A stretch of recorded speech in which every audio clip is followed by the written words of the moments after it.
Sonidos bicentenarios. Historia de la música en Costa Rica.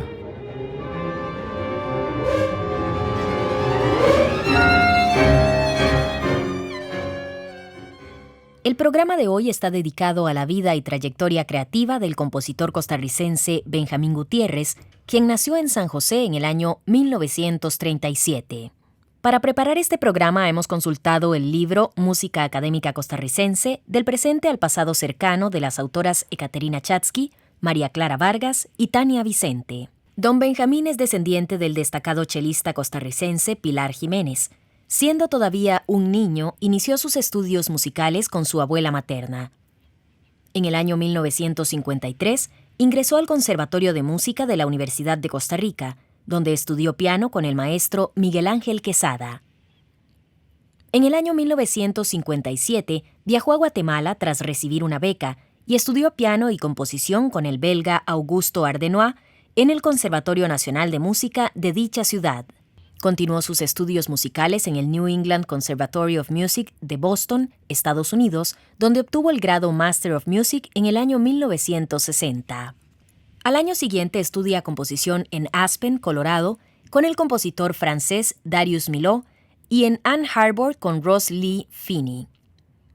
La composición de su primera ópera, Marianela, estrenada en el año 1957, basada en la novela homóloga del español Benito Pérez Galdós, marca el inicio de un período de gran productividad musical. En el año 1965 se le concede una beca para estudiar en el Instituto Latinoamericano de Estudios Musicales Torcuato Di Tella en Buenos Aires, Argentina.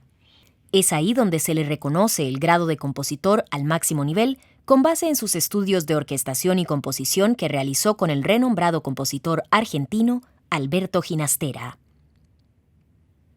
En el campo de la enseñanza ha sido profesor en el Conservatorio de Castella y en la Universidad de Costa Rica, donde actualmente es profesor emérito. A lo largo de los años ha dirigido orquestas, coros y óperas en Latinoamérica y Europa. Por un tiempo fue director asistente de la Orquesta Sinfónica Nacional de Costa Rica y en 1983 trabajó con Pierre Boulez en el IRCAM de París, Francia. Se ha destacado también como pianista solista, realizando conciertos en Argentina y Costa Rica, acompañado por la Orquesta Sinfónica Nacional o en recitales. Además, ha fungido como compositor oficial de las bandas nacionales para el Ministerio de Cultura, Juventud y Deportes de Costa Rica. Ha sido galardonado en diferentes ocasiones, Premio Magón, Premio Castella, Música del Siglo XX, Premio de Composición Aquileo J. Echeverría y otros. En su mayoría, las obras de Gutiérrez están escritas para orquesta. Posee 3 sinfonías cuyos nombres son la Primera Sinfonía, Sinfonía Coral y Sinfonía.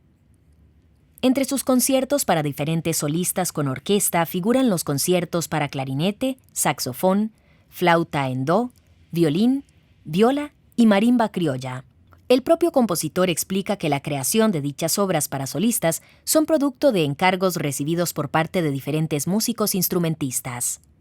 Nos gustaría ofrecerle su obra Bosquejos, escrita para oboe y orquesta de cuerdas. El mismo compositor nos explica su creación.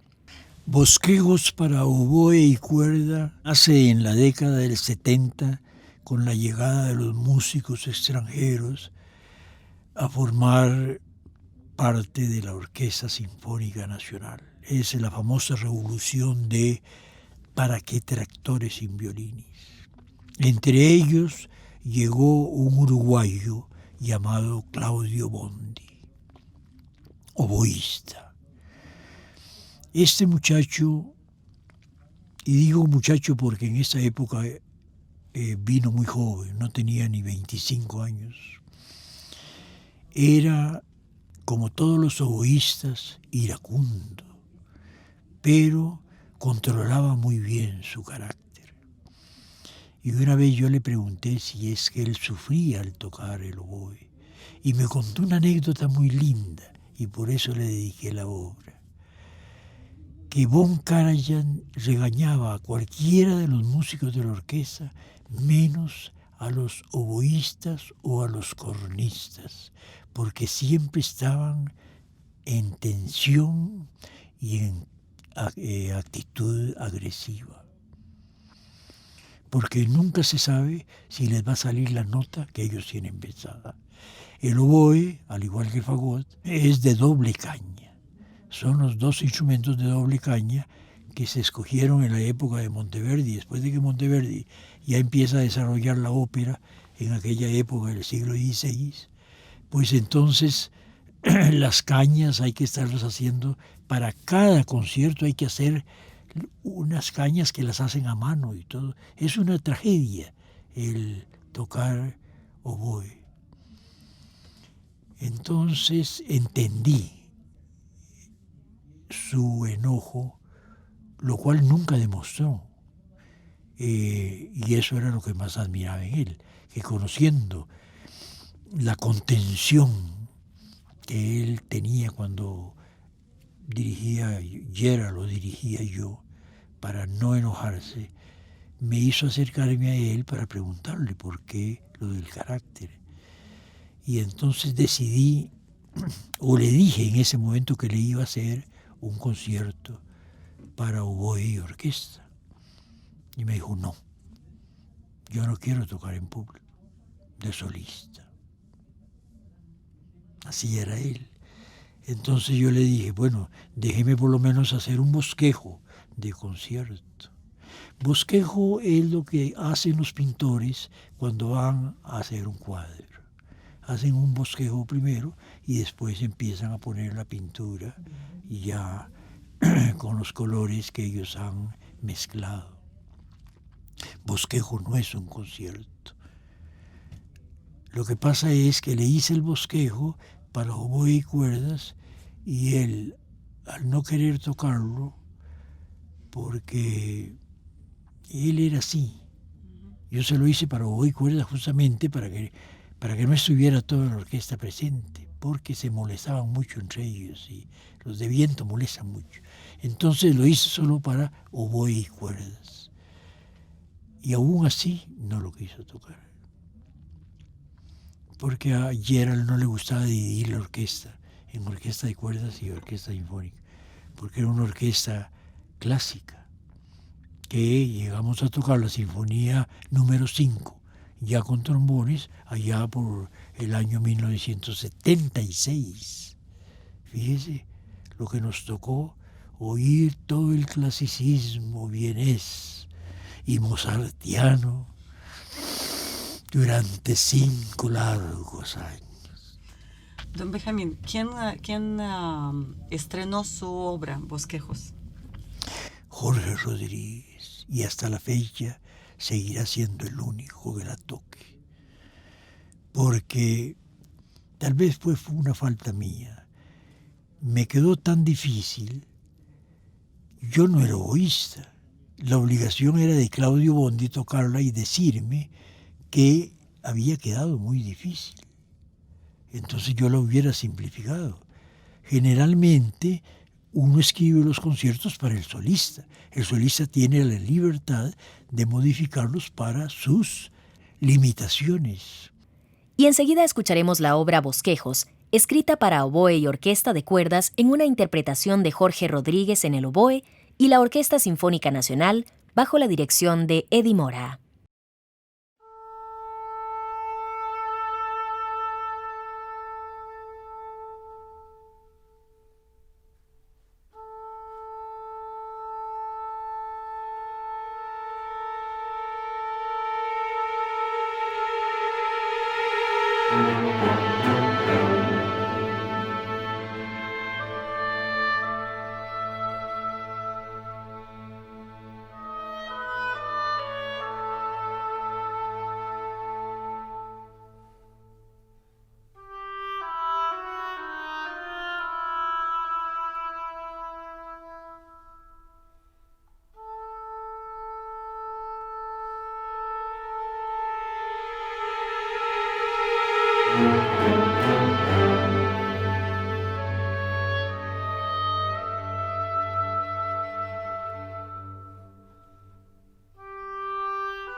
Hemos escuchado la obra Bosquejos en una interpretación de Jorge Rodríguez en el oboe y la Orquesta Sinfónica Nacional bajo la dirección de Eddie Mora.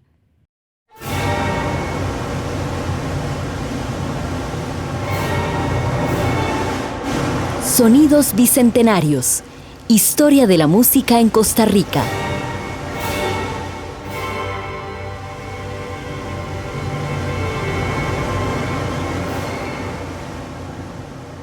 Analizando la producción de Benjamín Gutiérrez, se puede observar que el interés de este compositor está dirigido particularmente hacia la música teatral. Probablemente este hecho guarda relación con que la trayectoria artística del maestro Gutiérrez haya empezado con la creación de su ópera Marianela en 1957.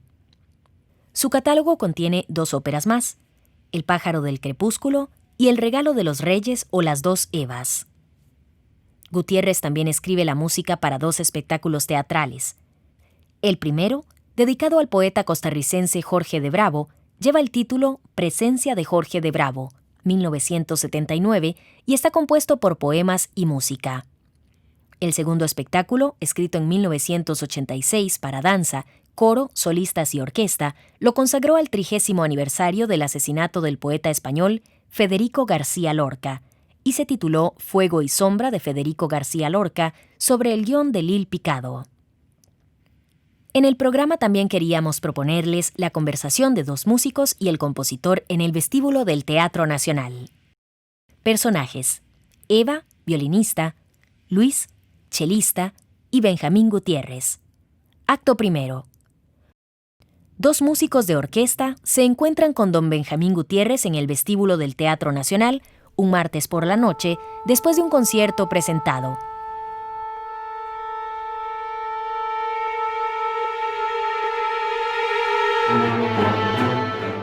Luis, mira, ahí está don Benjamín. Vamos a saludarlo. Claro, quisiera aprovechar para preguntarle sobre su regreso a Costa Rica en 1960. Hola, don Benjamín, ¿cómo está? Qué gusto nos da verlo en este concierto de hoy. ¡Qué alegría, don Benjamín! Para nosotros es un honor tenerlo usted aquí.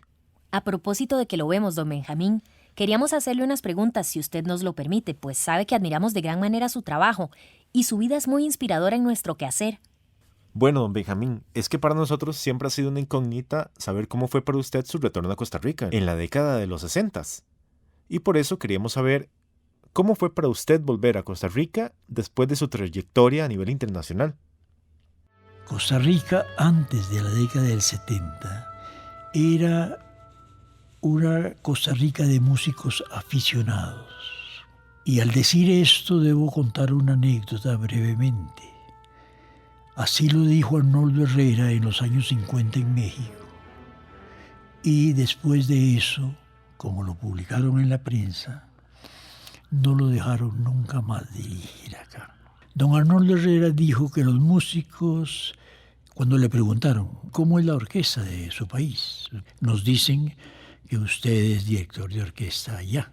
Él llegó invitado por la Embajada de México como director. Entonces tenía toda la autoridad ética y profesional para dar un juicio.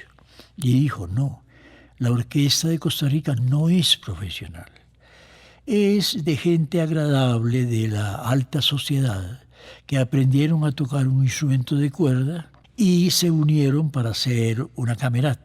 Y tomaron de las bandas nacionales que sí tienen la antigüedad de un siglo de existencia para tomar las flautas o los instrumentos de metal y los otros de madera que faltaron y la percusión para hacer de vez en cuando algún compositor ruso como Tchaikovsky, que siempre fue el preferido del público costarricense.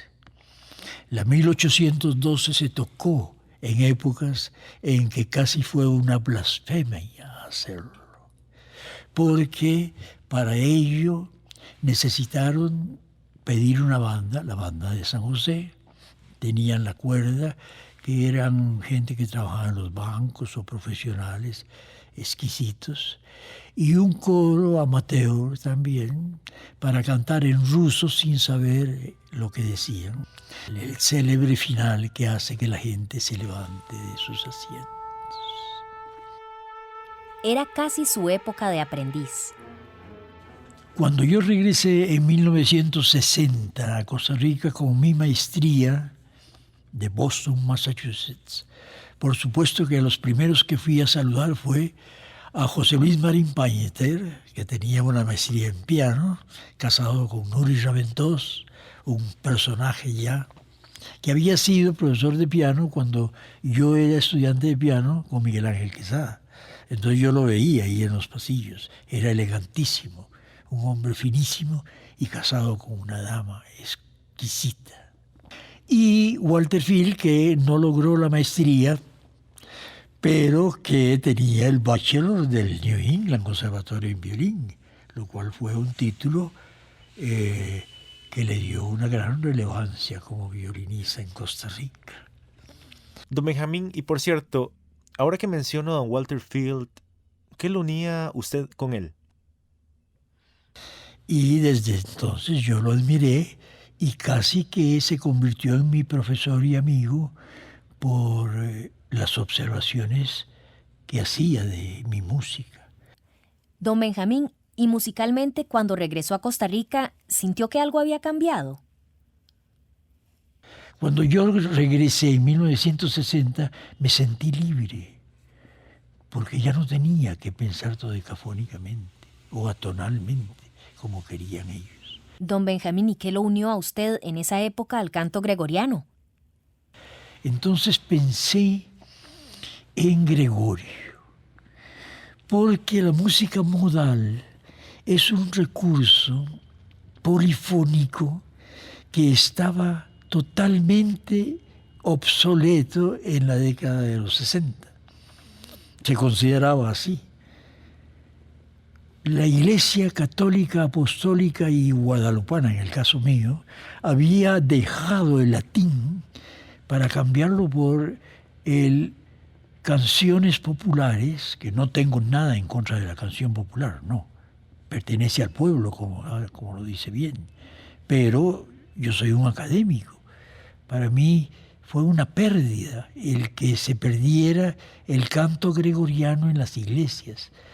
Pero no me importó, porque en mi carácter tímido, en cierta forma, yo dije, bueno, ya que desapareció el canto gregoriano de la Iglesia Católica, Apostólica y Romana, lo voy a tomar para la música mía. Ah, claro, entiendo. Claro, don Benjamín, tal como nos dijo usted una vez, que usted se considera un académico y por eso para usted que se abandonara el canto gregoriano en las iglesias había sido una gran pérdida. Y empecé a hacer el Absolutio post missam pro difuntis. Esa obra se convirtió en un lenguaje que fue aceptado inmediatamente por todos los músicos aficionados que había en la orquesta sinfónica, a excepción, por supuesto, de Walter Field, que tenía un bachelor. Por cierto, don Benjamín, este Absolutio, si no me equivoco, fue interpretado en 1975 en la Catedral Metropolitana, ¿verdad? Ahí estuvo Carmen Naranjo, que era la ministra de Cultura. Ella fue a ese concierto porque me querían dar el Premio Nacional de Música. Ay, don Benjamín, le agradecemos todo lo que nos ha comentado. Ya debemos ir saliendo de aquí porque el guarda de la puerta del teatro nos ha hecho una seña de que ya van a cerrar, pero de verdad le agradecemos, pues es muy gratificante conocer tantos detalles de su obra y su pensamiento. Don Benjamín, que pase usted una feliz noche.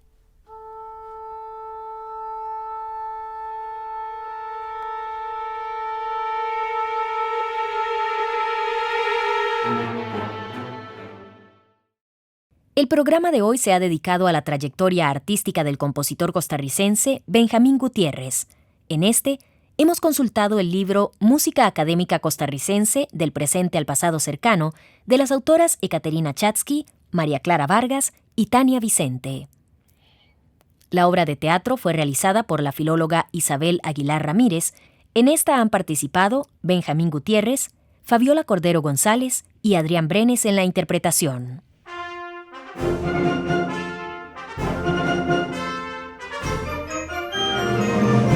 La Vicerrectoría de Acción Social, el Instituto de Investigaciones en Arte y las radioemisoras de la Universidad de Costa Rica han presentado el proyecto Sonidos Bicentenarios. Historia de la música en Costa Rica.